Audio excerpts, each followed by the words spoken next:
Hello friends, welcome to மக்கள் சேவை channel. இன்றைக்கி நம்ம ஒரு சூப்பரான இன்ஃபர்மேஷன் பற்றி தான் பார்க்க போகிறோம். அதாவது தமிழக ஏர்போர்ட்டில் ஒரு சூப்பரான வேலையை இப்போ வந்து அறிவிச்சிருக்காங்க. இப்போ அந்த வேலைக்கு யார் யாரெல்லாம் அப்ளை பண்ணலாம், இதுக்கு தேவையான எலிஜிபிலிட்டி என்ன, இதை பற்றின மொத்த இன்ஃபர்மேஷன் தான் இந்த வீடியோ வந்து பார்க்க போகிறோம். இந்த வீடியோ ஸ்கிப் பண்ணாமல் ஃபுல்லாக பாருங்கள். அது மட்டும் அல்ல, இந்த வீடியோ நிறைய பேருக்கு ஷேர் பண்ணுங்க.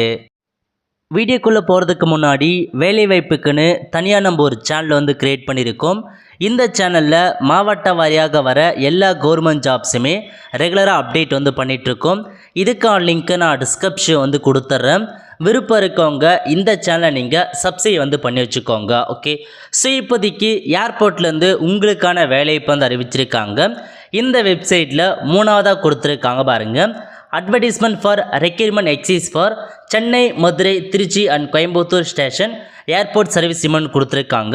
இதுக்கு நேராக இந்த ஆப்ஷன் நீங்கள் வந்து கிளிக் பண்ணினா இந்த மாதிரி தான் ஒரு நோட்டிஃபிகேஷன் உங்களுக்கு வந்து ஓப்பன் ஆகும். ஓகே, அதாவது ஏர்போர்ட் சர்வீஸ் லிமிடெட் இருக்குது பாருங்கள், அங்கேருந்து தான் உங்களுக்கான வேலைவாய்ப்பு வந்து அறிவிச்சிருக்காங்க. வேலைவாய்ப்பை பொறுத்த வரைக்கும் தமிழகத்தில் தான் உங்களுக்கான வேலைவாய்ப்பு வந்து இருக்க போது. எக்ஸாக்ட் லொக்கேஷன் எங்கே கொடுத்துருக்காங்கன்னா சென்னை, மதுரை, திருச்சி மற்றும் கோயம்புத்தூர் 4 இடங்களில் உங்களுக்கான வேலைவாய்ப்பு வந்து இருக்க போது. முழுக்க ஏர்போர்ட்டில் தான் உங்களுக்கான வேலைவாய்ப்பு வந்து கொடுத்துருக்காங்க. எந்தமான பதவியில் வந்து கொடுத்துருக்காங்கன்னா டியூட்டி மேனேஜர் கேட்டிருக்காங்க பேசஞ்சர், அதேமாரி டியூட்டி ஆஃபீஸர் கேட்டிருக்காங்க பேசஞ்சரில். இந்த 2 பதவியை பொறுத்த வரைக்கும் எந்த ஸ்டேஷன்னா சென்னை இருக்குது பாருங்கள், அங்கே தான் வேலைவாய்ப்பு வந்து கொடுத்துருக்காங்க. வேக்கன்சியை பொறுத்த வரைக்கும் இதில் 8 வேக்கன்சி கொடுத்துருக்காங்க.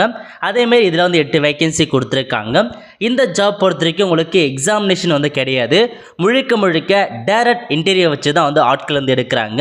இப்போ இந்த 2 பதவிக்கான இன்டர்வியூ தேதி கொடுத்துருக்காங்க பாருங்கள். 26/12/2023.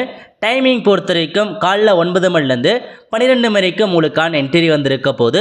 ஸோ இந்த பதவிக்கு அட்டன் பண்ண போகிறவங்க அன்றைக்கி போயிட்டு உங்களுக்கான இன்டர்வியூ வந்து அட்டன் பண்ணிக்கோங்க. அதுக்கடுத்து மூணாவது என்ன பதவி கேட்டிருக்காங்கன்னா கஸ்டமர் சர்வீஸ் எக்ஸிக்யூட்டிவ் கேட்டிருக்காங்க. அதேமாரி ஜூனியர் கஸ்டமர் சர்வீஸ் எக்ஸிக்யூட்டிவ் வந்து கேட்டிருக்காங்க. ஸோ ஸ்டேஷன் பொறுத்த வரைக்கும் சென்னை, மதுரை, திருச்சி, கோயம்புத்தூர் 4 இடங்களையுமே உங்களுக்கான வேக்கன்சி அறிவிச்சிருக்காங்க. சென்னையில் 43 வேக்கன்சி கொடுத்துருக்காங்க, மதுரையில் 15 வேக்கன்சி கொடுத்துருக்காங்க, திருச்சியில் 10 வேக்கன்சி கொடுத்துருக்காங்க, கோயம்புத்தூரில் 12 வேக்கன்சிஸ் வந்து கொடுத்துருக்காங்க. அதேமாரி உங்களுக்கான இன்டர்வியூ டேட் கொடுத்துருக்காங்க. சென்னைக்கு மட்டும் அப்ளை பண்ணுறாங்க 27/12/2023 அன்னைக்கு காலையில் உங்களுக்கான இன்டர்வியூ வந்துருக்கு. ஸோ மீதி இருக்க 3 ஸ்டேஷனுக்கான டேட் கொடுத்துருக்காங்க. 29/12/2023 அன்னைக்கு தான் உங்களுக்கான இன்டர்வியூ வந்து கொடுத்துருக்காங்க.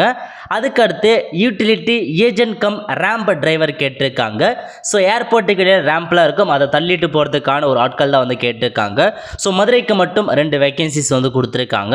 அதுக்கடுத்து ஹேண்டிமேன் அப்படின்ற பதவி வந்து கொடுத்துருக்காங்க. இது வந்து மதுரையில் 20 வேக்கன்சி கொடுத்துருக்காங்க, திருச்சியில் 10 வேக்கன்சி கொடுத்துருக்காங்க, கோயம்புத்தூரில் 20 வேக்கன்சி கொடுத்துருக்காங்க. இந்த 4த்துக்குமே என்னைக்கு உங்களுக்கான இன்டர்வியூ டேட்னா 30/12/2023 அன்னைக்கு தான் உங்களுக்கான இன்டர்வியூ வந்து இருக்க போது. ஸோ எல்லா லொக்கேஷன் எங்கே கொடுத்துருக்காங்க, அதாவது இன்டர்வியூக்கான லொக்கேஷனை பொறுத்த வரைக்கும் office of the HR department இருக்குது பாருங்கள், ஏஐ யூனிட்டி காம்ப்ளெக்ஸ், பல்லாவரம், கேண்டமரன், சென்னை, அங்கே தான் உங்களுக்கான இன்டர்வியூ வந்து இருக்க போது. ஸோ இங்கே போயிட்டு தான் நீங்கள் எந்த பதவிக்கு அப்ளை பண்ண போதோ அன்றைக்கி நீங்கள் போயிட்டு இன்டர்வியூ அட்டன் பண்ண மாதிரி இருக்கும். ஸோ லேண்ட்மார்க் கொடுத்துருக்காங்க நியர் தாஜ் கேட்ரிங், அதுக்கு நியரஸ்ட்டாக தான் இந்த ஆஃபீஸ் வந்து இருக்குது. அங்கே போயிட்டு உங்களுக்கான இன்டர்வியூ அட்டன் பண்ண பாருங்க. ஓகே, ஸோ இதுதான் உங்களுக்கான ஜாப்க்கான வேக்கன்சி பற்றி கொடுத்துருக்காங்க. ஸோ இப்போ இந்த வேலைக்கு யார் அப்ளை பண்ணலான்னா மேல் மற்றும் ஃபீமேல் 2 பேருமே அப்ளை பண்ணலாம் சொல்லியிருக்காங்க. இது வந்து பார்த்தா பர்மனன்ட் ஜாப் வந்து கிடையாது, உங்களுக்கு கான்ட்ராக்ட் பேஸில் 3 இயர்ஸ் நீங்கள் வந்து ஒர்க் பண்ணுற மாதிரி இருக்கும். ஸோ உங்களுடைய பர்ஃபார்மன்ஸை பொறுத்து இந்த இது வந்து இன்க்ரீஸ் பண்ணுறதுக்கான வாய்ப்பில் அதிகமாகவே இருக்கின்றத தெளிவாக வந்து கொடுத்துருக்காங்க. ஸோ மீதி இன்ஸ்ட்ரக்ஷன்லாம் வந்து கொடுத்துருக்காங்க பாருங்கள், உங்களுக்கு எந்த மாதிரி இருக்க போது வேலை இப்போ எந்த மாதிரிலாம் கொடுத்துருக்காங்க செக் பண்ணி பார்த்துக்கோங்க. அதேமாரி உங்களுக்கான விஷன் என்ன, மிஷன் எப்படி இருக்க போது, உங்களுக்கான ப்ராசஸ் என்ன, அதான் வந்து கொடுத்துருக்காங்க பார்த்துக்கோங்க. ஓகே, ஸோ நெக்ஸ்ட்டு ஒவ்வொரு பதவிக்கான குவாலிஃபிகேஷன்ஸ் கொடுத்துருக்காங்க. இப்போ நம்ம வந்து பார்க்கலாம். ஃபஸ்ட்டு டியூட்டி மேனேஜர் பேசஞ்சருக்கான கல்வி தேதியை பொறுத்த வரைக்கும் எனி கிராஜுவேட் படிச்சிருக்காங்க பாருங்கள், அவங்க அப்ளை பண்ணலாம். பட் அது கூடவே வந்து 16 வருஷத்துக்கான எக்ஸ்பீரியன்ஸ் கேட்டிருக்காங்க. அது மட்டும் இல்லாமல் 4 வருஷத்துக்கான managerial or supervisory capacity in passenger and cargo ஹேண்ட்லிங்கில் உங்களுக்கு வந்து பார்த்தா எக்ஸ்பீரியன்ஸ் வந்து கேட்டிருக்காங்க. சேலரியை பொறுத்த வரைக்கும் மந்த்லி வந்து 45,000 ரூபாய் சேலரி ப்ரொவைட் பண்ணுறாங்க. ஏஜ் மட்டும் பொறுத்த வரைக்கும் 55 வயசுக்குள்ளே இருக்கவங்க இந்த வேலைக்கு நீங்கள் அப்ளை பண்ணிக்கலாம். அதேமாரி இந்த டியூட்டி மேனேஜருக்கான ஜாப்ஸ் கொடுத்துருக்காங்க பாருங்கள். உங்களுக்கு எந்தமான ஜாப்ஸ்லாம் இருக்க போகுதுன்னா, ஸோ நீங்கள் வந்து பார்த்தா அந்த ஓடிபி அட்டன் பண்ணுற மாரி இருக்கும், டிலே மீட்டிங் அட்டன் பண்ணுற மாரி இருக்கும். அதேமாரி வந்து பார்த்தா மெயின்டெனிங் பூல் வைஸ் ரெக்யர்மெண்ட் இந்த மாதிரிலாம் கொடுத்துருக்காங்க. ஸோ உங்களுக்கு எந்தமான ஒர்க்ஸ் இருக்க போகுது அப்படின்றதெல்லாம் தெளிவாக கொடுத்துருக்காங்க. செக் பண்ணி பார்த்துக்கோங்க. நெக்ஸ்ட்டு டியூட்டி ஆஃபீஸ் கேட்டிருக்காங்க பேசஞ்சரில். இதுக்கான கல்வி தகுதியை பொறுத்த வரைக்கும் சேம் அதே மாதிரி தான். எனி கிராஜுவேட் முடித்தவங்க அப்ளை பண்ணிக்கோங்க. வித் 12 இயருக்கான எக்ஸ்பீரியன்ஸ் வந்து கேட்டிருக்காங்க. அது மட்டும் இல்லாமல் எக்ஸ்பீரியன்ஸை பொறுத்த வரைக்கும் பேசஞ்சர் ஹேண்ட்லிங் பண்ணுறதுல உங்களுக்கு வந்து பார்த்தா எக்ஸ்பீரியன்ஸ் கேட்டிருக்காங்க. சேலரியை பொறுத்த வரைக்கும் 32,000 சேலரி வந்து ப்ரொவைட் பண்ணுறாங்க. 50 வயசுக்குள்ளே இருக்கவங்க இந்த வேலைக்கு அப்ளை பண்ணிக்கலாம். அதேமாரி உங்களுக்கான அந்த வேலைக்கான தகுதி கொடுத்துருக்காங்க. வேலை எந்தமான இருக்க போதுன்னு கொடுத்துருக்காங்க. செக் பண்ணி பார்த்துக்கோங்க. அதுக்கடுத்து கஸ்டமர் சர்வீஸ் எக்ஸிக்யூட்டிவ் இருக்கு பாருங்கள். இதுக்கான கல்வி தேதியை பொறுத்த வரைக்கும் எனி டிகிரி முடித்தவங்க நீங்கள் அப்ளை பண்ணிக்கோங்க. அது மட்டும் இல்லாமல் முன்னுரிமை preference will be given to the candidate having airline, GHA, cargo airline, ticketing experience or airline diploma or certificate course like diploma இந்த மாதிரி கோர்சஸ் முடிச்சிருக்காங்க பாருங்கள். அவங்களுக்கு முன்னுரிமை வழங்கப்படும் சொல்லியிருக்காங்க. ஜென்ரலாக நீங்கள் எனி டிகிரி முடிச்சிருந்தவே அப்ளை பண்ணால் போதுமானது. இந்த கஸ்டமர் சர்வீஸ் எக்ஸிக்யூட்டிவ்க்கு உங்களுக்கு வந்து பார்த்தா எக்ஸ்பீரியன்ஸ் வந்து தேவை கிடையாது, அப்படியே அப்ளை பண்ணலாம். இருந்தாலும் முன்னுரிமை யாருக்கு வந்து வழங்குறான்னா, ஆல்ரெடி ஏர்லைனை ஒர்க் பண்ணியிருக்கவங்க, அந்த மாதிரி டிக்கெட் எக்ஸ்பீரியன்ஸ் இருக்கவங்க, அல்லது ஏர்லைனுக்கான கோர்ஸ் முடித்தவங்க அந்த மாதிரி இருக்காங்க பாருங்கள். அவங்களுக்கு ப்ரிஃபரன்ஸ் வந்து ப்ரொவைட் பண்ணுறாங்க. அது மட்டும் இல்லாமல் should be provision use of PC, so computer work பண்ண தெரிஞ்சுட்டு சொல்லியிருக்காங்க. Good command over spoken and written English கேட்டிருக்காங்க. ஸோ இங்கிலீஷ் வந்து ஓரளவுக்கு வந்து பார்த்தா தெரிஞ்சுதான் போதுமானது. ஸோ லொக்கேஷன் பார்த்தாச்சு. அதேமாரி சேலரி கொடுத்துருக்காங்க. சென்னைக்கு மட்டும் மந்த்லி வந்து 25,980 சேலரி ப்ரொவைட் பண்ணுறாங்க. இதுவே மதுரை, திருச்சி, கோயம்புத்தூர் செஷன்னா 23,640 உங்களுக்கான சேலரி வந்து ப்ரொவைட் பண்ணுறாங்க. உங்களுக்கான ஏஜ் லிமிட் கொடுத்துருக்காங்க. ஜென்ரல் கேட்டகிரி 28 வயசுக்குள்ளே இருக்கவங்க அப்ளை பண்ணலாம். ஓபிசிக்கு வந்து எக்ஸ்ட்ராவாக 3 இயர்ஸ் கொடுத்துருக்காங்க. எஸ்சி எஸ்டிக்கு எக்ஸ்ட்ராவாக வந்து 5 இயர்ஸ் கொடுத்துருக்காங்க. அதுக்கேற்ற மாதிரி நீங்கள் அப்ளை பண்ணிக்கோங்க. அதுக்கடுத்து ஜூனியர் கஸ்டமர் சர்வீஸ் எக்ஸிக்யூட்டிவ் இருக்குது பாருங்கள். இதுக்கான கல்வி தேதி நீங்கள் 12th வந்து பாஸ் பண்ணால் போதுமானது. அதேமாரி ப்ரிஃபரன்ஸ் வந்து யாருக்கு வந்து கொடுக்குறாங்கன்னா, இதுக்கு முன்னாடி பார்த்தோம் பாருங்கள், ஏர்லைன் முடித்தவங்க அதுக்கான எக்ஸ்பீரியன்ஸ் இருக்காங்க பாருங்கள், அவங்க அப்ளை பண்ணலாம் சொல்லியிருக்காங்க. சேலரியை பொறுத்த வரைக்கும் சென்னைக்கு வந்து 23,640 சேலரி வந்து ப்ரொவைட் பண்ணுறாங்க. மதுரை, திருச்சி, கோயம்புத்தூரை பொறுத்த வரைக்கும் 20,130 சேலரி வந்து ப்ரொவைட் பண்ணுறாங்க. ஸோ செக் பண்ணி பார்த்து அப்ளை பண்ணிக்கோங்க.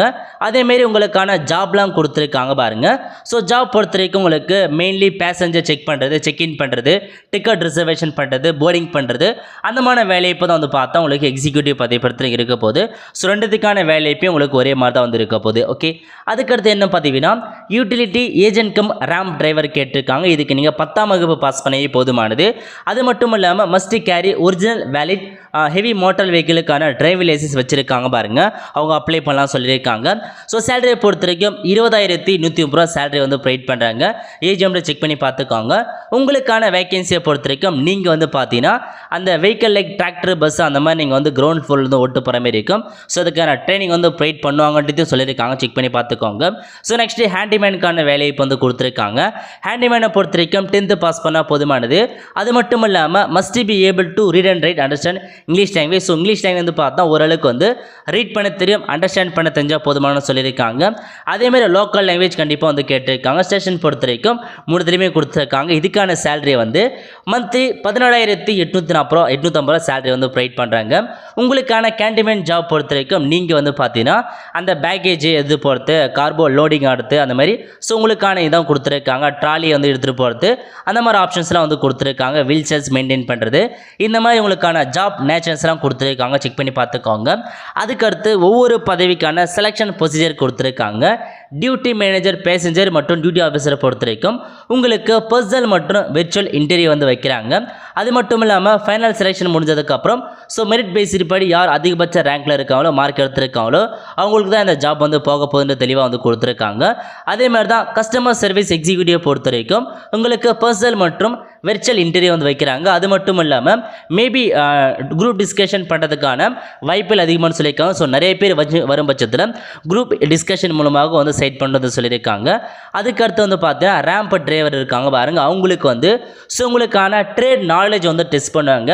எந்த அளவுக்கு உங்களுக்கு டிரைவிங் தெரியுன்றத டிரைவிங்க்கான டெஸ்ட் வைப்பாங்க. அதுக்கப்புறம் இன்டர்வியூ வந்து வைப்பாங்க. ஹேண்டிமேனை பொறுத்த வரைக்கும் உங்களுக்கான அந்த வெயிட் இருக்க பாருங்கள், ஃபிசிக்கல் என்ட்ரன்ஸ் டெஸ்ட் வந்து வைப்பாங்க. ஸோ வெயிட் தூக்குறது, ரன்னிங் அந்த மாதிரி டெஸ்ட் வச்சு தான் உங்களை வந்து செட் பண்ணுவாங்க. அதுக்கப்புறம் உங்களுக்கான இன்டர்வியூ வந்து இருக்குது. ஓகே, ஸோ இதான் உங்களுக்கான செலெக்ஷன் ப்ராசஸ். உங்களுக்கு எக்ஸாமினேஷன் கிடையாது, முழுக்க இன்டர்வியூ மூலமாக தான் உங்களை வந்து செட் பண்ண போகிறாங்க. ஓகே, ஸோ இதுக்கு அப்ளை பண்ண போகிறவங்க நீங்கள் டைரெக்டாக வந்து இன்டர்வியூக்கு வந்து வர சொல்லியிருக்காங்க. உங்களுக்கு எந்த பதவிக்கு அப்ளை பண்ண போகிறோ அந்த பதவிக்கான அன்னை தேதியில் போய் இன்டர்வியூ அட்டென்ட் பண்ணுற மாதிரி இருக்கும். ஸோ டைரெக்டாக போயிடலாமான்னா உங்களுக்கு அப்ளிகேஷன் ஃபார்ம் கொடுத்துருக்காங்க. அந்த அப்ளிகேஷன் ஃபார்மை நீங்கள் வந்து ஃபில் பண்ணி அதுக்கப்புறம் தான் நீங்கள் போகிற மாதிரி இருக்கும். இல்லை முக்கியமான இன்ஃபர்மேஷன் என்னென்னா, நீங்கள் வந்து 500 ரூபாய் பேமெண்ட் வந்து பண்ணுற மாதிரி இருக்கும். அதாவது பேமெண்ட் பொறுத்த வரைக்கும் டிடி எடுக்க சொல்லியிருக்காங்க. எந்த நேமுக்குன்னா AI airport service limited payable at Mumbai. இதுக்கு நீங்கள் டிடி வந்து 500 ரூபாய் நீங்கள் வந்து பேங்க்கில் வந்து பேமெண்ட் பண்ணிக்கோங்க. யாருக்கு வந்து பேமெண்ட் பண்ணால் so BC, MBC, DNC, OBC நீங்கள் பேமெண்ட் பண்ணுற மாதிரி இருக்கும். மீதி இருக்காங்க பாருங்கள், எக்ஸ் சர்வீஸ்மேன், எஸ்சிஎஸ்டி கம்யூனிட்டி, உங்களுக்கு வந்து பார்த்தா பேமெண்ட் கிடையாது, நீங்கள் அப்படியே வந்து பார்த்தா அப்ளை வந்து பண்ணிக்கோங்க. ஸோ தெளிவாக என்ன சொல்லியிருக்காங்கன்னா அப்ளிகேஷன் ஃபார்ம் கொடுத்துருக்காங்க. அந்த அப்ளிகேஷன் ஃபார்மை ஃபில் பண்ணி ஸோ கேட்டக்கு எல்லா ஒரிஜினல் டாக்குமெண்ட்ஸ் மட்டும் ஜெராக்ஸ் டாக்குமெண்ட்டை அன்றைக்கி இன்டர்வியூக்கு போகிறீங்க பாருங்கள், அன்றைக்கி நீங்கள் எடுத்துகிட்டு போயிட்டு சப்மிட் பண்ணுற மாதிரி சொல்லியிருக்காங்க. ஸோ இதான் உங்களுக்கான இன்ஸ்ட்ரக்ஷனாக கொடுத்துருக்காங்க, நீங்கள் வந்து செக் பண்ணி பார்த்துக்கோங்க. ஸோ அப்படியே கீழே வந்தால் மீதி இன்ஸ்ட்ரக்ஷனாக அவங்க ரெஃபர் பண்ணியிருக்காங்க பாருங்கள். ஸோ ஜென்ரலாக உங்களுக்கான ஒரு சில இன்ஸ்ட்ரக்ஷனாக கொடுத்துருக்காங்க, படித்து பார்த்து தெரிஞ்சுக்கோங்க. ஓகே, ஸோ அப்படியே கீழே வந்தால் இதுதான் உங்களுக்கான அப்ளிகேஷன் ஃபார்மாக கொடுத்துருக்காங்க. இந்த அப்ளிகேஷன் ஃபார்ம் 9 நீங்கள் வந்து பிரிண்ட் அவுட் கொடுத்துருக்காங்க. ஸோ ஃபஸ்ட்டு கொடுத்துருக்காங்க பாருங்கள், ஃபார் ஆஃபீஸ் ஒன்லி. இதை நீங்கள் வந்து பார்த்தா ஃபில் பண்ண தவிர ஸ்கிப் பண்ணிக்கோங்க. அதுக்கு கீழே கொடுத்துருக்காங்க பாருங்கள், ஃபார்மேட் ஃபார் அப்ளிகேஷனை இதில் தான் நீங்கள் வந்து ஃபில் பண்ண மாதிரி இருக்கும். ஓகே, இதில் நீங்கள் வந்து பார்த்தா ஃபோட்டோ ஒட்டிருக்கோங்க. அதுக்கப்புறம் அவங்களுக்கான பொசிஷன் கேட்டிருக்காங்க, எந்த பதவிக்கு அப்ளை பண்ண போகிறீங்க. இல்லை பல்வேறு பதவி கொடுத்துருக்காங்க, நீங்கள் எந்த பதவிக்கு அப்ளை பண்ண போகிறோ அந்த பதவி நேமை மென்ஷன் பண்ணிக்கோங்க. அதேமாதிரி எந்த ஸ்டேஷன் அப்ளை பண்ண போகிறேன்னு கேட்டிருக்காங்க, சென்னையா, திருச்சா, கோயம்புத்தூரானு எந்த ஸ்டேஷனுக்கும் அந்த ஸ்டேஷன் நீங்கள் மென்ஷன் பண்ணிக்கோங்க. மென்ஷன் பண்ணதுக்கப்புறம் நீங்கள் வந்து பார்த்தா எம்ப்ளாய்மெண்ட் ரேஷியோவில் பதிப்புலான்னு கேட்டிருக்காங்க. ஸோ பதிவு பண்ணியிருந்தால் எஸ் கொடுத்து அதுக்கான நம்பர் கேட்டிருக்காங்க, எம்ப்ளாய்மெண்ட் கார்டு நம்பர் கொடுத்துருக்காங்க. அதுக்கப்புறம் ஃபுல் நேம் என்ன, ஃபாதர் நேம் என்ன, டேட் ஆஃப் பர்த் என்ன, எந்த பிளேஸு, அட்ரஸ் என்ன, பின்கோடு என்ன. ஸோ மீதி எல்லாமே ஜெனரல் செக்ஷனாக கேட்டிருக்காங்க. எல்லாமே நீங்கள் தெளிவாக வந்து ஸோ அந்த அப்ளிகேஷன் ஃபார்மை பிரிண்ட் எடுத்து தெளிவாக வந்து ஃபில் பண்ணிக்கோங்க. ஸோ ஃபில் பண்ணதுக்கப்புறம் அப்படியே கீழே வந்து அவங்களுக்கான டாக்குமெண்ட்ஸ்லாம் கொடுத்துருப்பாங்க பாருங்கள். இந்த எல்லா டாக்குமெண்ட்ஸுமே இல்லை உங்களுக்கு கிட்ட எந்தெந்த டாக்குமெண்ட்ஸ்லாம் இருக்கோ அந்த எல்லா டாக்குமெண்ட்ஸுமே நீங்கள் ஜெராக்ஸ் எடுத்து அது கூடவே கண்டிப்பாக நீங்கள் ஒரிஜினல் டாக்குமெண்ட்ஸும் வந்து எடுத்துகிட்டு போகிற மாதிரி இருக்கும். ஸோ கேட்டிருக்க டாக்குமெண்ட்ஸ் எல்லாமே கண்டிப்பாக நீங்கள் அட்டாச் பண்ணிக்கோங்க. இந்த அப்ளிகேஷன் ஃபார்ம் ஸோ இந்த 14வது பேஜ் வரைக்கும் நீங்கள் வந்து பிரிண்ட் அவுட் எடுத்து ஸோ அந்த அப்ளிகேஷன் ஃபார்மை ஃபில் பண்ணி என்ன டாக்குமெண்ட்ஸ் கேட்டிருக்காங்களோ எல்லாமே ஒரு செட்டு ஜெராக்ஸ் காப்பி வச்சுக்கோங்க. ஜெராக்ஸ் காப்பி வச்சுட்டு பர்சனல் முடிஞ்சளவுக்கு ஒரிஜினல் டாக்குமெண்ட்ஸு கண்டிப்பாக நீங்கள் எடுத்துகிட்டு போயிடுங்க. இதை நீங்கள் வந்து பார்த்தா வெனியூ ஸோ நீங்கள் அன்றைக்கி எடுத்துகிட்டு போனால் வந்து போதுமானது. அதாவது நீங்கள் என்றைக்கு இன்டர்வியூக்கு போகிறோம் ஸோ அன்றைக்கே எடுத்துகிட்டு போயிட்டு இந்த அப்ளிகேஷன் ஃபார்ம் அன்றைக்கே நீங்கள் வந்து கொடுத்தீங்கன்னாவே வந்து போதுமானது. ஸோ அப்படியே நீங்கள் டேரெக்டாக இன்டர்வியூக்கு அட்டன் பண்ணி ஸோ ஷார்ட் லிஸ்ட் தான் அன்றைக்கே உங்களுக்கு வந்து பார்த்தா சொல்லிடுவாங்க. ஓகே, ஸோ இந்த மாதிரி தான் இந்த ஜாப்க்கு நீங்கள் அப்ளை வந்து பண்ணுற மாதிரி இருக்கும். ஸோ தெளிவாக ஞாபகம் வச்சுக்கோங்க. ஸோ இதான் உங்களுக்கான மொத்த இன்ஸ்ட்ரக்ஷனாக வந்து கொடுத்துருக்காங்க. ஸோ எல்லாத்தையுமே நீங்கள் தெளிவாக வந்து ஃபில் பண்ணிட்டு டாக்குமெண்ட்ஸில் எடுத்துகிட்டு போயிட்டு உங்களுக்கான இன்டர்வியூ அட்டன் பண்ண பாருங்கள். முடிஞ்சளவு கண்டிப்பாக இந்த பேமெண்ட் மறந்துடாதீங்க. 500 ரூபாய் டிடி எடுத்து இந்த அப்ளிகேஷன் ஃபார்ம் கூட நீங்கள் அட்டாச் பண்ணி டேரெக்டாக போஸ்டல் நீங்கள் எடுத்துகிட்டு போகிற மாதிரி இருக்கும். ஓகே, ஆல் த ஃப்ரெண்ட்ஸ் கண்டிப்பாக இந்த செலக்ட் பண்ணுங்கள். அது மட்டும் அல்ல இந்த வீடியோ நிறைய பேருக்கு ஷேர் பண்ணுங்கள். அடுத்த ஒரு நல்ல சந்திப்போம். நன்றி, வணக்கம்.